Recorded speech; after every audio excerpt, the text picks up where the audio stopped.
விதவை பெண்கள், அதாவது மரியாதைக்கு உரிய கைம்பெண்கள், கைகளினால் பூக்களை வாங்கலாமா வாங்கக்கூடாது என்று நிறைய பேருக்கு ஒரு கேள்விகள் இருக்கிறது. இன்றளவும் கிராமங்களில் இருப்பவர்கள் இதை ஒரு சாஸ்திர சம்பிரதாயமாக கடைபிடித்து வருகிறார்கள். விதையாக இருக்கும் பெண்ணிடம் பூ வாங்கக்கூடாது. அவர்களின் கைகளினால் பூக்களை வாங்கினால் அவர்கள் வாழ்க்கை போல்தான் நம்முடைய வாழ்க்கையும் இருக்கும்.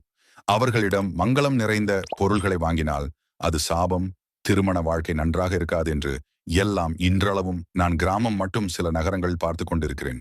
அவர்கள் காலையில் வெளியில் செல்லும் போது எதிரில் வந்தால் வீட்டிற்குள் செல்வது, அவர்களை பார்த்து சென்றால் நல்ல காரியங்கள் நடக்காது என்று எல்லாம் நானே நிறைய இடங்களில் கண்கூட பார்த்து இருக்கிறேன். இதேபோல் இன்றும் நீங்கள் பார்க்கிறீர்கள் என்றால் அவர்களுக்கு சொல்ல நினைப்பதை இந்த பொது நலம் கமெண்டில் மூலயமாக சொல்லுங்கள். எங்கள் பொது நலம் சேனலை வீடியோக்கள் பிடித்திருந்தால் சேனலை சப்ஸ்கிரைப் செய்து உங்கள் நண்பர்களுக்கு ஷேர் செய்யுங்கள். முதலில் ஒன்றை தெரிந்து கொள்ளுங்கள். கைம்பெண்கள் அனைவருமே கணவரை தான் இழந்திருக்கிறார்கள். ஆனால் நீங்கள் அனைவருமே அவர்கள் வாழ்க்கையையே முற்றிலும் துளையும் அளவில் அவர்களை நடத்துகிறீர்கள். இந்த பூ பொட்டு அனைத்துமே பிறப்பிலேயே கடவுளால் பெண்களுக்கு என்று படைக்கப்பட்ட ஒன்று. இதை கணவன் இறந்ததால் அவர்கள் அபசகுணமானவர்களாக மாறிவிட மாற்றுங்கள். இதே ஒரு மனைவி இருந்து அந்த கணவனை இந்த சமூகம் இது போல நடத்துமா?